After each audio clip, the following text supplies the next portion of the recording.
আসসালামু আলাইকুম। হাতের কাজের ফুলপুরি ড্রেস আমি কিভাবে বানাই, ফলস, হাতা আর ফিতা কিভাবে জয়েন করি সেটাই আজকে দেখাবো। তো ভিডিওটি স্কিপ না করে পুরো ভিডিওটা দেখলে তোমরাও শিখে নিতে পারবে। প্রথমে বডি পার্টে হাতের কাজ করে নেই, কারণ হাতের কাজ করার পর যে সুতাগুলো থাকে বাচ্চাদের অস্বস্তি হতে পারে, সেজন্য প্রথমে আমি আরমহলার গলায় সেলাই করে নেব।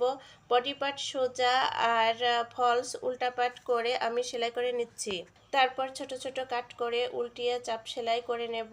হাতা আর বুকে যে কুচিটা দেব সেই কাপড়টা আমি কুচি করে নিয়েছি, আর ফিতাও অফ ক্যামেরায় বানিয়ে নিয়েছি। এখন সমান করে দাগ টেনে লাগিয়ে নিচ্ছি। ভিডিওর এ পর্যায়ে অনুরোধ থাকবে, আমার পেজটিকে এখনও যারা ফলো করা নাই তারা ভালোবেসে ফলো করে দেবে। আর তোমরা কি ধরনের ভিডিও দেখতে চাও অবশ্যই আমাকে কমেন্ট করে জানাতে পারো। আর এরকম সুন্দর সুন্দর ড্রেস মেক করে নিতে চাইলে ইনবক্সে যোগাযোগ করতে পারো। সবাই ভালো থেকো, সুস্থ থেকো, আল্লাহ হাফেজ।